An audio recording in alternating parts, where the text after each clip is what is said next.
some of these critics, these pundits. I absolutely adore them lads. I have unbelievable time for them, but they're a great bunch, but it's not acceptable. I'd like to play the hard man when they're on it. It's not very pleasant when you're trying to manage a team. All you're looking for is a bit of civility and a bit of decency, but they just miss you like you know, you have nothing to do with the bloody occasion.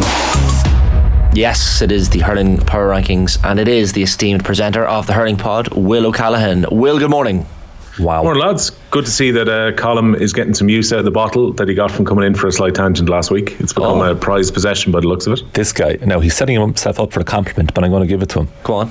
I was like, where'd you get these bottles from? They're class. What's the bottle? A charcoal coloured bottle, right? Is it News Talk or it's not unbranded? Unbranded. So and it's black, just a black bottle. Yeah. And I was like, wow. And then Will O'Callaghan, like high school jock style, he was like, hey kid, catch. Threw it over to me and I caught it. High school jock style. Fumbled it like the nerd, like that. Yeah. And then now I'm using it, and it's beautiful because it actually cools the liquid. Now that's a compliment to Will, but the con of Will, I wanted him right here next to us. Right. He had promised us some in-person Will O'Callaghan goodness, but look at you now, remote, still looking well, but not here. I got slightly delayed this morning, and then basically my equation was I'm either on the train talking to you guys on my phone, or I'm going to go back home and be in position to talk to you on a mic. So I think I probably did the right thing. Yeah. But hey, I mean, it's unfortunate I'm not right beside you right now. You just wanted to avoid all the celebrity attention that you get on the trains. Did someone comment? Someone commented back that the guy who you were speaking about, and it was at the crappy quiz or something last week. Will had a because Mick called him a stalker in the intro, which was incredibly harsh. Obviously Mick wanted to get a little bit of attention. Your man looks at it and goes, hey, I watch the crappy quiz every week and now I'm being called a stalker on it. So no, I can say faithfully the commenter on YouTube was not a stalker or a weirdo or whatever way Mick may have portrayed him in the intro. I'd say Will O'Callaghan's a recognised man. Oh Jesus, I don't think he can go far. especially, I'd say people are calling him all the time. He takes it well. Yeah. Wears it well. I'm going to put this up straight away before we get into the rankings. Will, why should we go to the Hurling Pod live? Because we've got some excellent guests for a start to even do a soft enough selling it. So Joe Canning is there, former hurler of the year. James Skell's former teammate with Galway, which means I put up a tweet last night saying I'm sure that Canning has got some great stories on Skell. Skell's first response in the WhatsApp group was, wait until you hear the stories that I have about Canning. So that's going to be pretty interesting. They're going to be going out to try and outdo each other on the night. And two other guests that I can tell you guys first here on OTB AM that we're going to have on the night as well. One of Limerick's greatest ever, a man who ran the skin literally off his feet in a Munster final in Kieran Carey, one of Limerick's best players of all time, and the great Tommy Welch. On the day he comes back from holidays, he is going to the Bord Gáis Energy Theatre. He said he couldn't miss the occasion, so he's going to be there as well. You know, just the 9 All-Stars for Tommy across his career. It's almost like the Avengers. We're bringing the best pundits in the country together for one night in the Bord Gáis Energy Theatre. July 20th, all proceeds from the tickets are going to the Dylan Quirk Foundation and Focus Ireland. So you're supporting two really good causes if you come along in the night as well. And it's only 3 days out from the All-Ireland final. And I waited till the semi-finals were over to book the last few guests because I was waiting to see what the composition was going to be. Well, I've given you one of Limerick's best and one of Kilkenny's best to preview the final between Limerick and Kilkenny on that Sunday. Tommy will be wearing his suit and tie, no doubt, putting everyone to shame. Well, he might still be in his holiday clothes, Shane. He might be back in the day. That was his promise to me. He said, I'm coming back that afternoon, but I'll go to the Bord Gáis that night. So I'm perfectly okay. If Tommy wants to come in his shorts and a Hawaiian shirt, that's absolutely fine. We'll let him up on stage anyway. The charisma on stage that night. It'd be too much for people. It's true. That's going to be several intervals.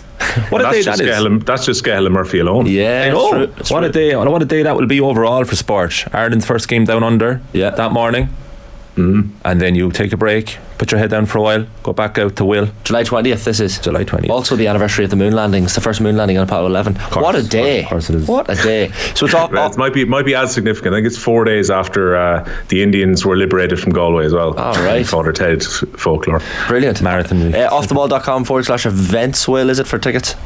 That's it, yeah. You can pick them up there. If you check out the Off the Ball Twitter, you'll see the various different tweets about it as well. Pick up your tickets, pick up two and come along in the night. It should be great. And I mean, you're talking about charisma. Paul Murphy on the BBC at the weekend has caught out Lee Chin taking a sneaky picture of him while they were posing for another picture at the weekend. So that's how much of a star Paul Murphy is. He was on Virgin Media, OTB, BBC across the weekend, the busiest man in showbiz.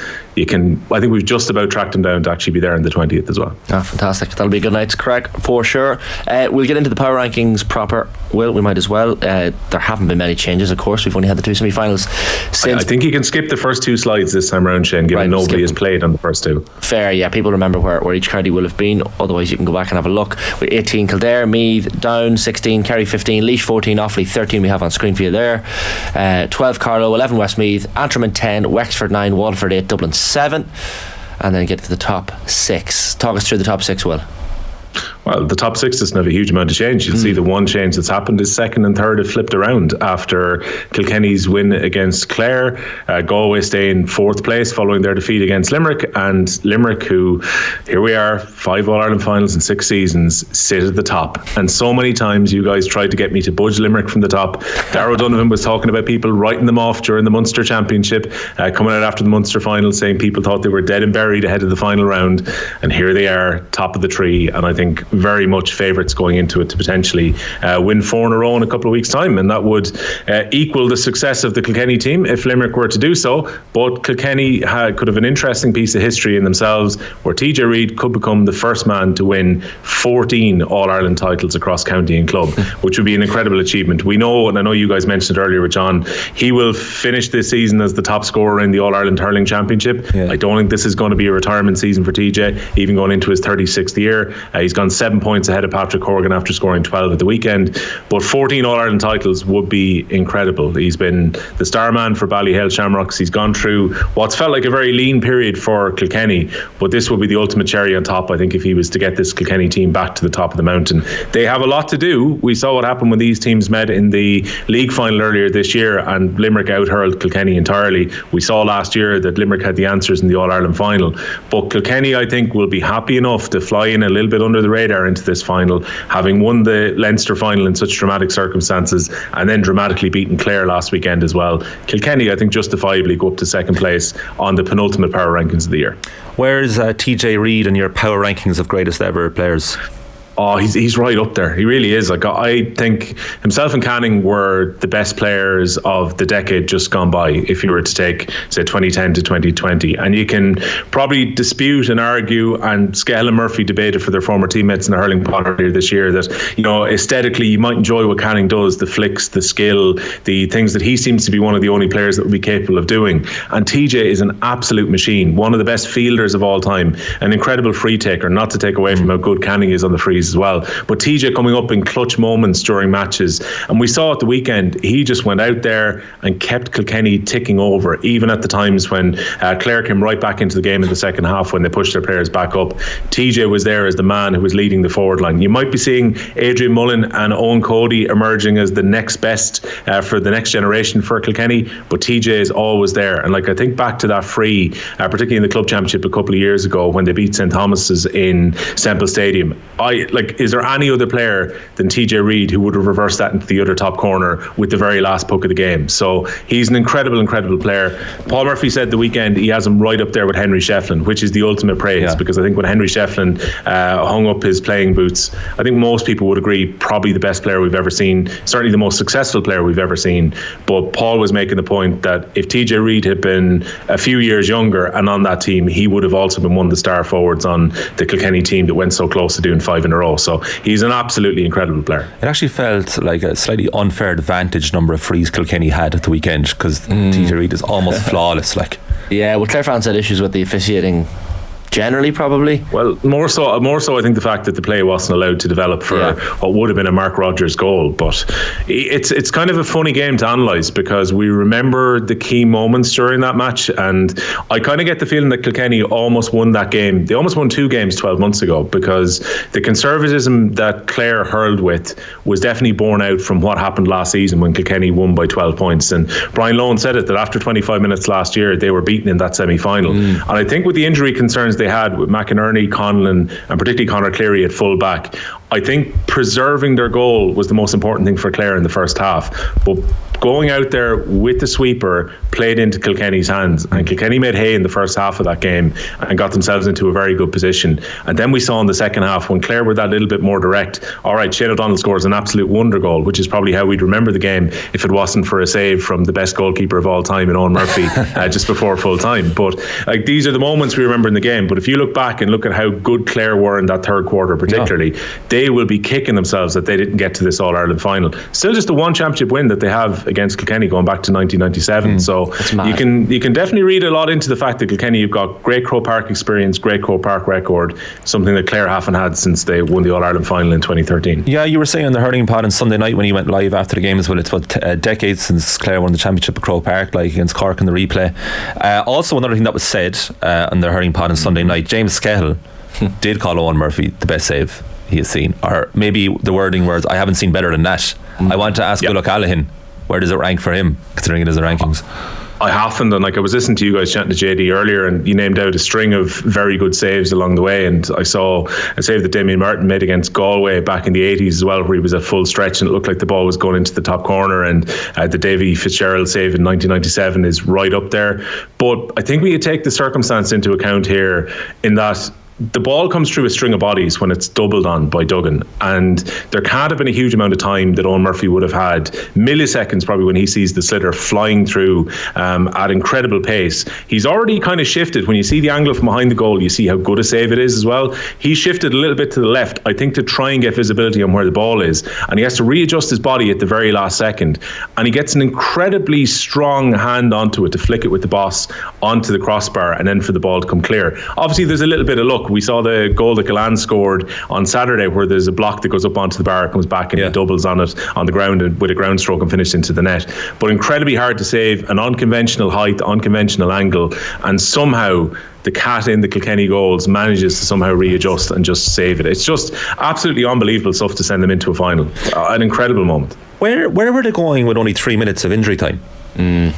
Yeah, and it felt like it slowed down a little bit during injury time as well. I thought there definitely was time to go for a little bit longer, and I think Kilkenny were particularly relieved at that point, because Clare had a 65, which they kind of tried to drop in short, and Kilkenny just managed to get a ruck situation. The ball came out and the referee blew the whistle fairly tight, and 3 minutes gone. So yeah, look, sometimes you get that bit of extra time, sometimes you don't, and in this case the time just ran out for Clare, when really they were the architects of their own downfall a little bit earlier as well, with the nature of the second Owen Cody goal that went in. Like, you're just thinking that you can understand that they wanted to go short to try and work the ball back out, but when Rory Hayes takes it into traffic, now granted Kilkenny swarm around very impressively, and the aforementioned TJ Reid plays a lovely pass to Owen Cody, which is maybe underrated a little bit as well, because the finish is very good, but Clare should have had that ball cleared. I think sometimes when you get into a dangerous situation like that, instead of going for the 1-2, there can be a lot to be said for just clearing your lines when you see that Kilkenny were pushing up on you as well. So that's something Clare will have to ruminate over the winter about. And there were different times during the Munster Championship, particularly when they came away from the Gaelic grounds with the win in the Munster Championship itself, where you thought, this Clare team have got an All-Ireland final in them this year. And even after the Munster final, you thought it was going to be a trilogy between Clare and Limerick.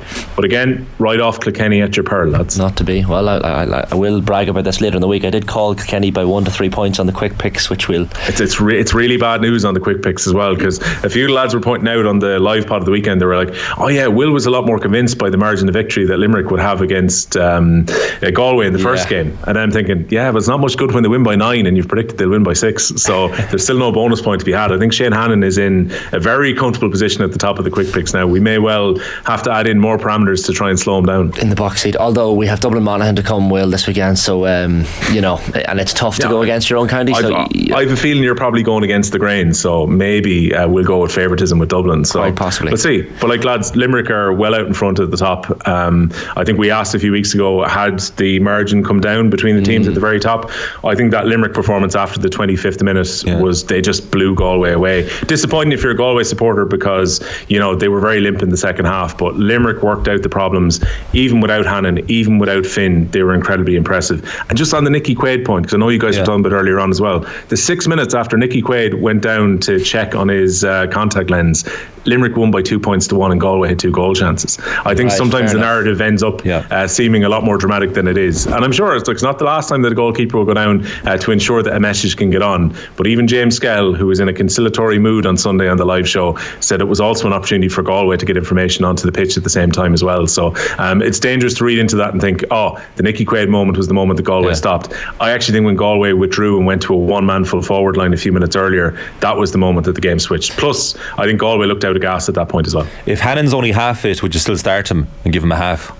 I think they will. Yeah, I think if he's able to get onto the pitch, and obviously having the extra 2 weeks for the final is going to make a difference. There was talk of 4 weeks he'd potentially be out for. So if he's touch and go and he gets back to training next week ahead of the game, I think he would want his experience around number 6. It's not that Will O'Donoghue had any particular problems. I just think you're stealing away from what O'Donoghue can be doing in the middle of the field by comparison. And Darragh O'Donovan did a great job. He was named man of the match in RTE, and he controlled that middle area. And if it comes to it, you can always drop back in Cian Lynch, or you can put someone else around the middle sector.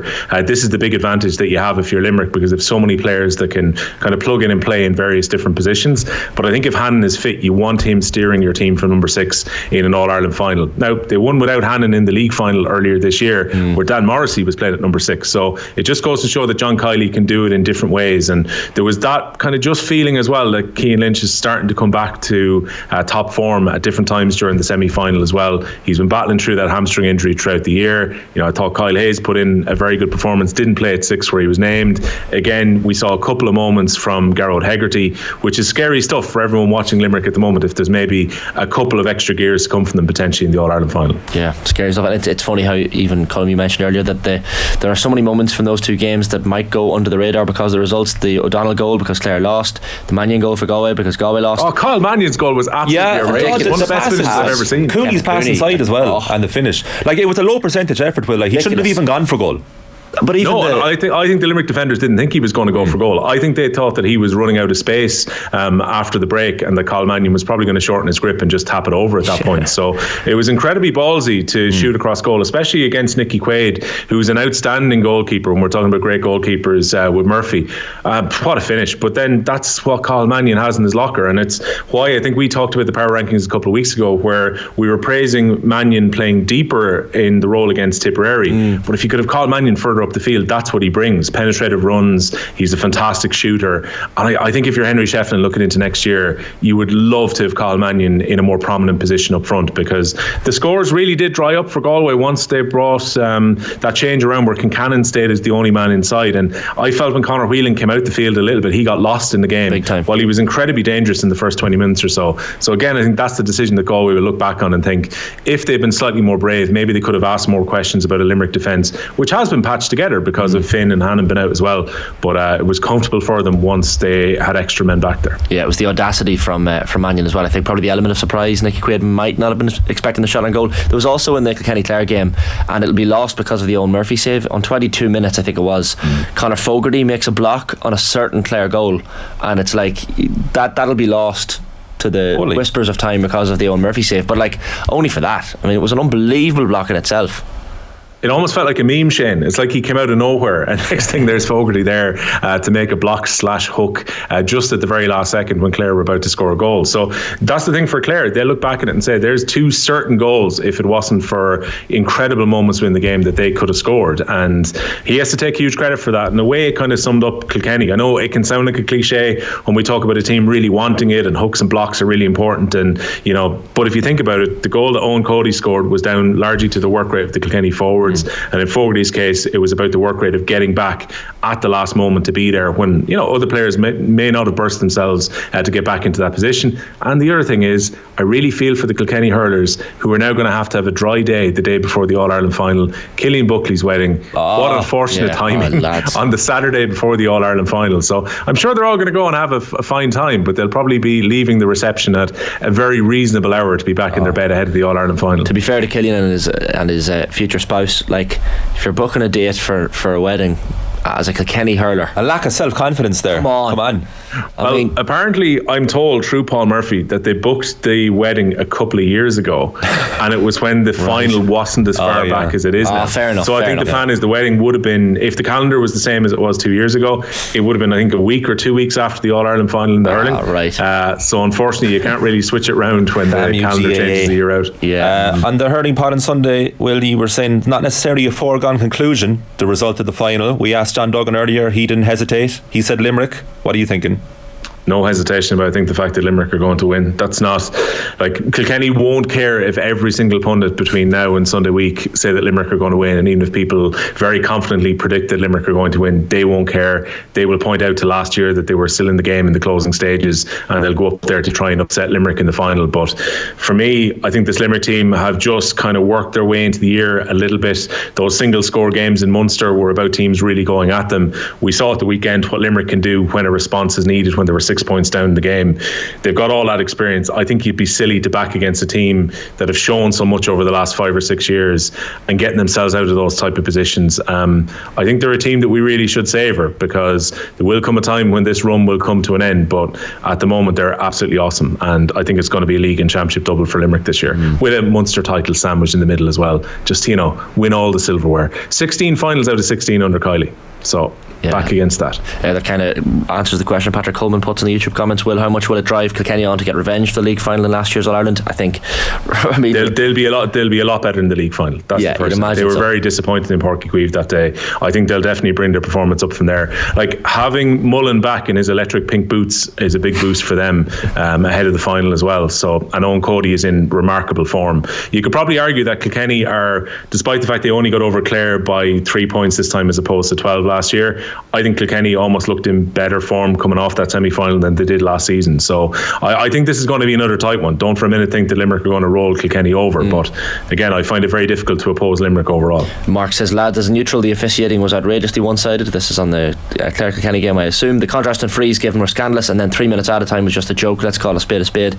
And Crack of the Ash, Will says, when is Scahill going to get pulled for still not having watched any Father Ted needs dealing with? I think fairly soon. Somebody tweeted us, the I made the BBC moment with Henry Sellers when he loses the head. Well, obviously Paul was on the BBC at the weekend, so one of our listeners sent us a Photoshop of Paul Murphy's head onto Henry Sellers saying I made the BBC, and was very quick to point out, all three of you will get this, but not Scahill, because he's never seen it. So this is the scary part. Scahill has not watched much Simpsons or much Father Ted, so I have to kind of wonder what was happening as a child in Cappy that he managed to miss probably the two shows that everybody watched when they were of a certain age. But this is a James Scahill who the night before an All-Ireland final was out fixing a bridge because he went to try and bring home a load of turf. So what a lovely we come full circle here, because we were talking about bridges on the start of the show, Will, and I was talking about my favourite bridges, and we were getting a lot of comments, so we gotta go. What a fantastic let's get out of here. Well, great stuff, thanks a million. Thanks, lads. That is the Hurling Power Rankings. I absolutely adore them lads. I have unbelievable time for them, but they're a great bunch, but it's not acceptable.